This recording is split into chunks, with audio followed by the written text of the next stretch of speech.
Salam sejahtera. Hari ini kita belajar Geografi STPM semester 2 bagi topik edaran air tani bersama Cikgu Ovelin Matanluk dari SMK Sikuati Kudat.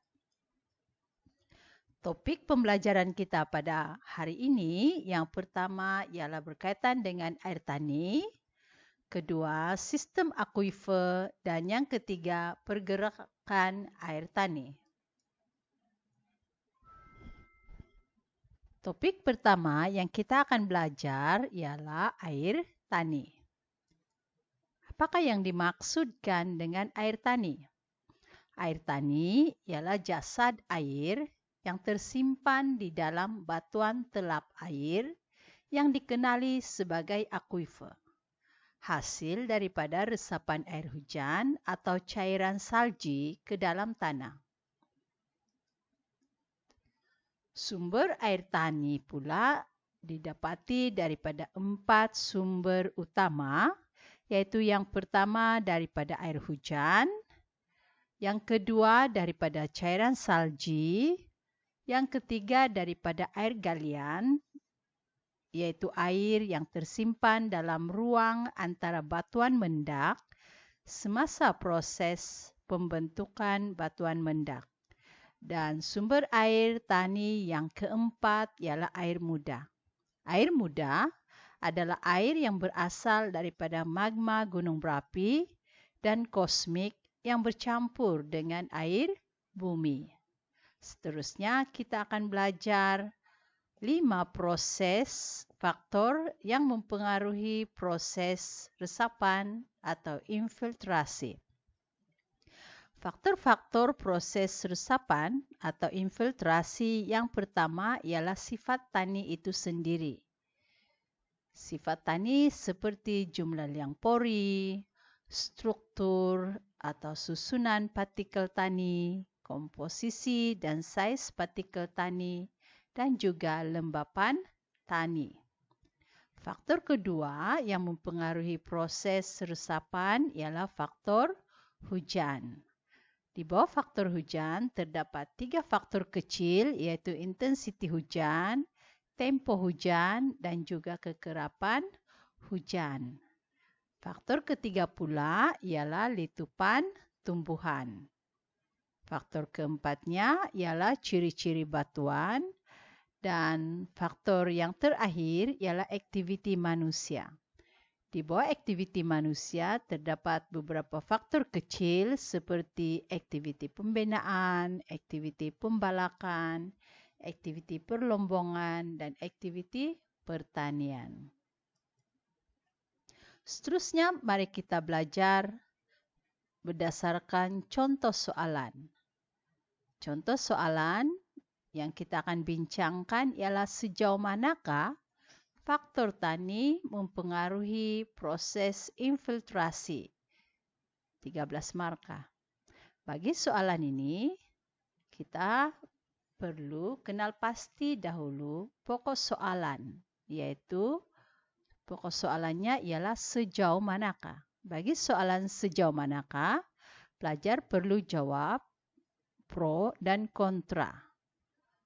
Oleh itu, pelajar boleh guna formula 1 plus 5 atau 2 plus 4 atau 3 plus 3 atau sebaliknya.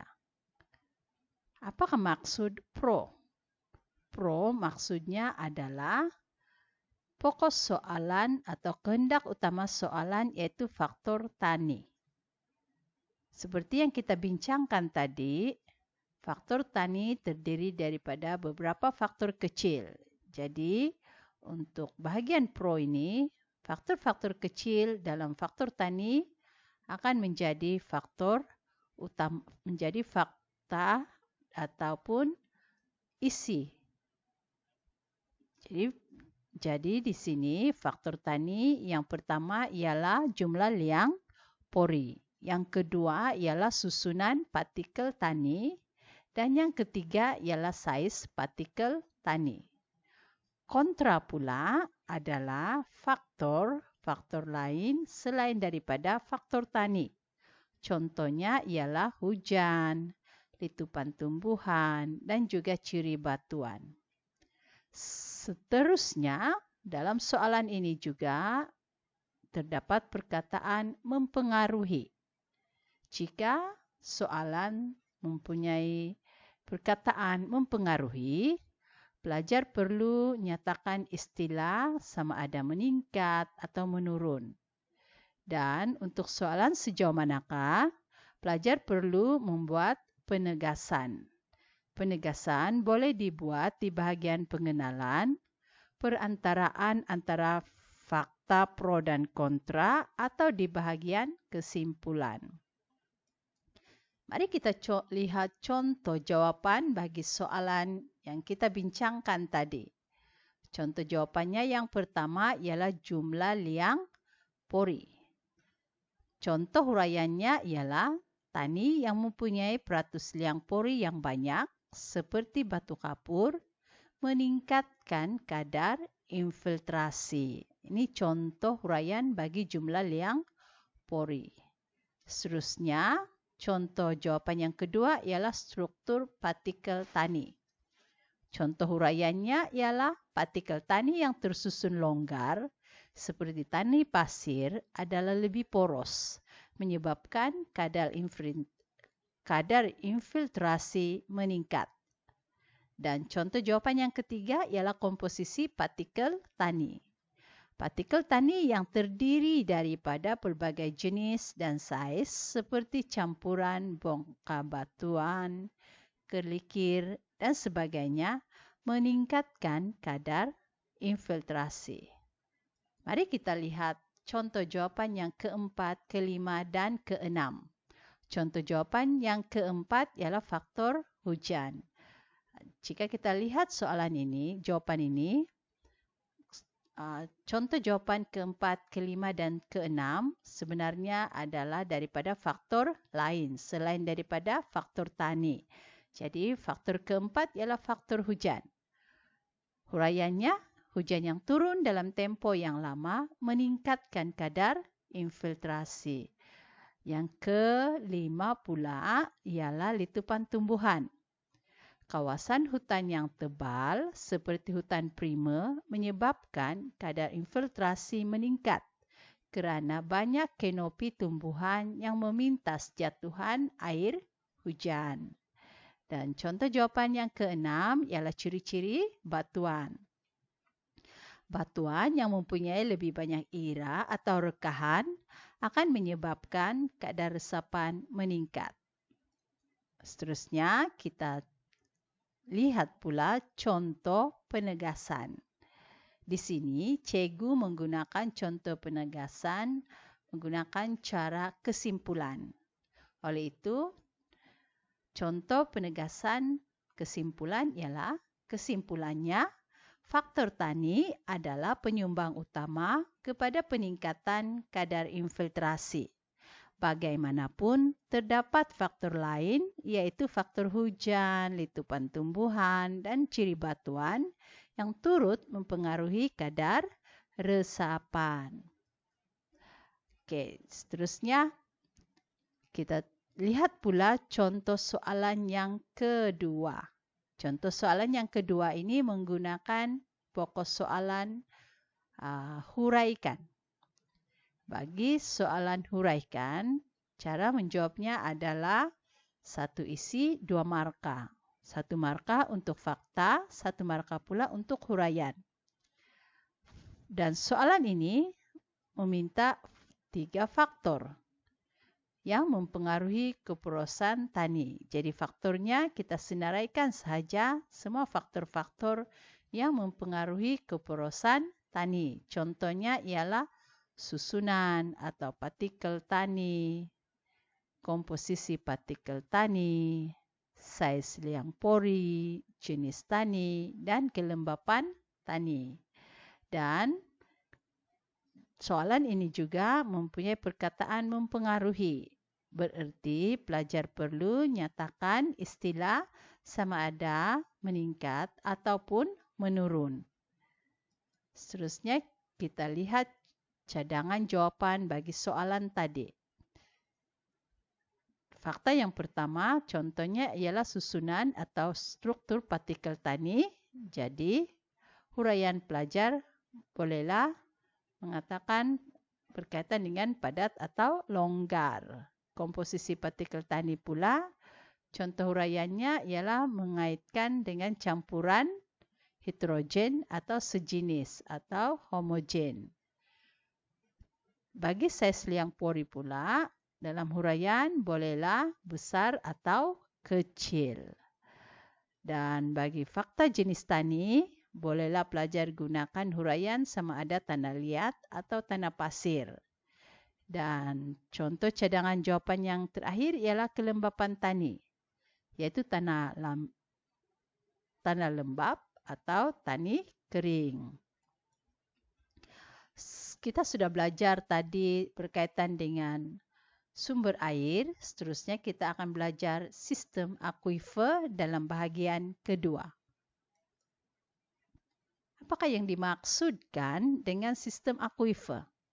Sistem akuifer ialah formasi batuan atau geologi yang boleh menakung dan menyimpan air di dalam tanah. Air dalam tanah ini tersimpan di atas batuan yang tidak telap air. Apakah maksud batuan yang tidak telap air? Maksudnya ialah batuan yang boleh menyimpan air. Seperti sama peranannya seperti tangki. Tangki air. Tangki air itu adalah salah satu contoh tidak telap air. Berarti bila kita simpan air dalam tangki, air tidak akan meresap keluar daripada tangki tersebut.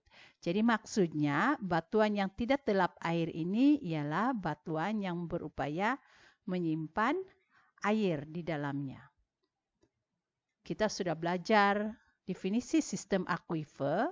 Seterusnya kita belajar dua jenis sistem akuifer, yaitu aquilud dan aquifug.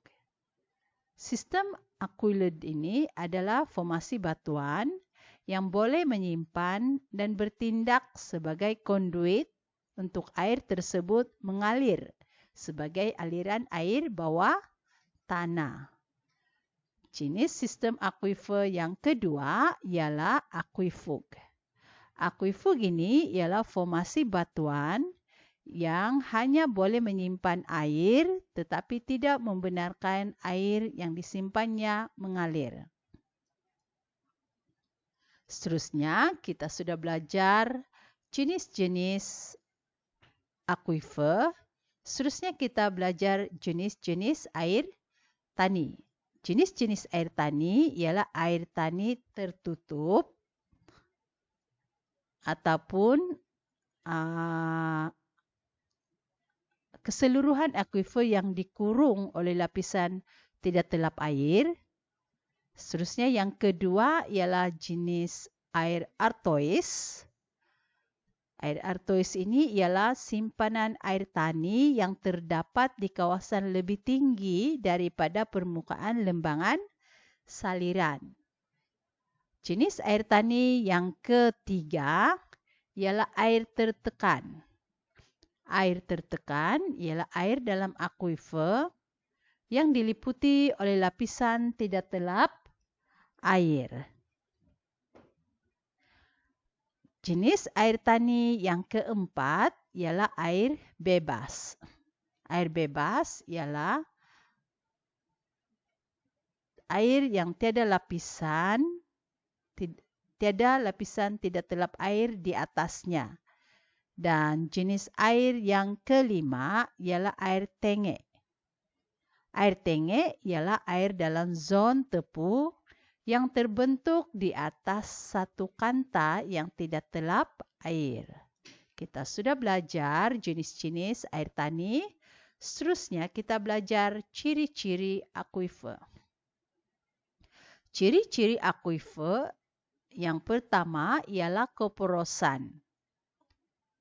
Keporosan adalah nisbah rongga atau liang pori berbanding dengan keseluruhan isi padu batuan. Contoh Batu yang poros ialah batu kapur. Ciri akuifer yang kedua ialah ketertelapan.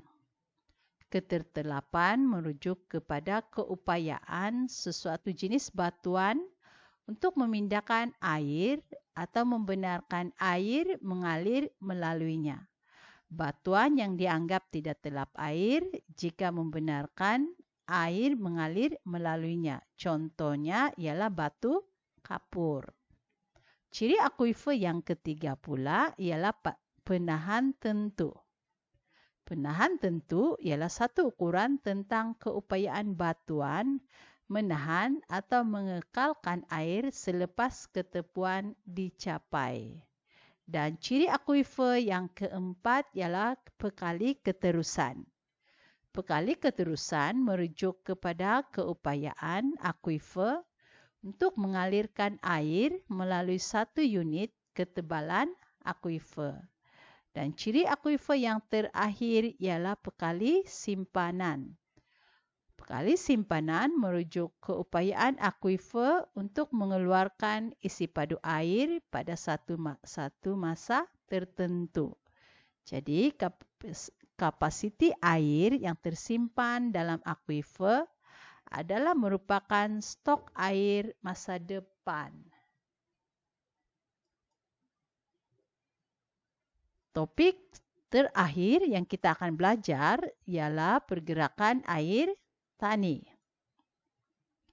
Pergerakan air tani ialah semua bentuk pergerakan air yang menggunakan tanah sebagai media laluannya melalui liang-liang tanah dan rekahan tanah.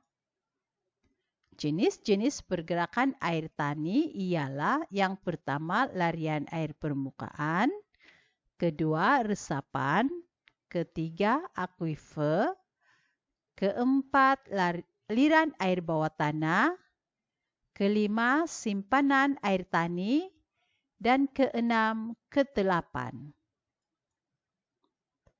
Seterusnya, kita akan belajar kepentingan sumber air terhadap hidrologi. Kepentingan sumber air yang pertama ialah mengekalkan kelembapan tani.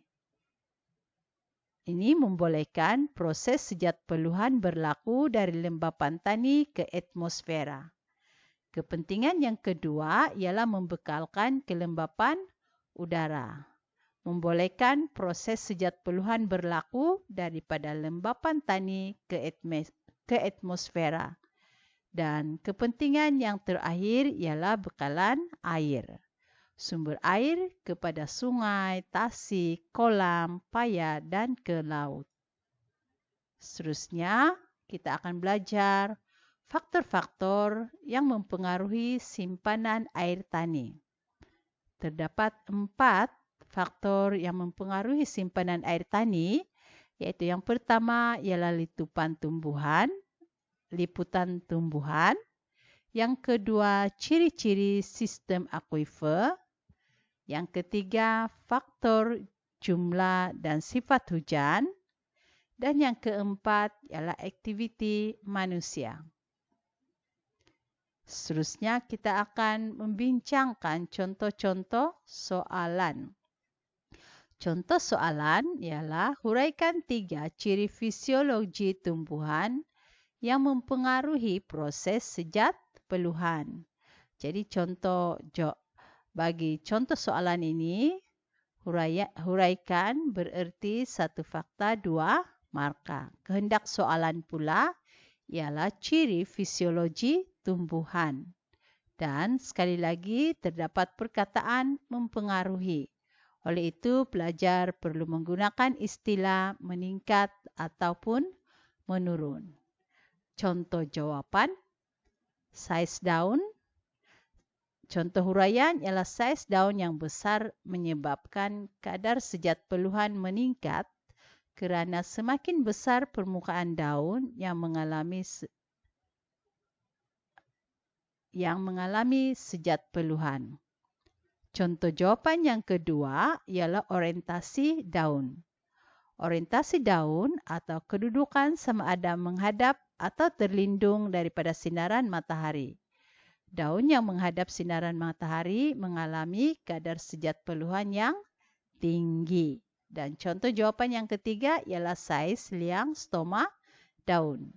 Saiz liang stoma yang besar mempengaruhi kadar sejat peluhan. Semakin besar atau semakin banyak liang stoma, semakin tinggi kadar sejat peluhan. Contoh jawapan yang keempat ialah jenis kulit pokok. Jenis kulit pokok yang kasar mempunyai kadar sejat peluhan yang tinggi. Dan contoh jawapan yang kelima pula ialah bentuk daun. Bentuk daun sama ada daun tirus atau lebar, turut mempengaruhi kadar sejat peluhan. Bentuk daun yang lebar meningkatkan kadar sejat peluhan. Dan contoh jawapan yang terakhir ialah warna daun. Warna daun yang gelap mempunyai kadar sejat peluhan yang tinggi kerana kadar serapan matahari yang lebih tinggi. Itu sahaja topik pembelajaran kita pada hari ini. Sekian dan terima kasih.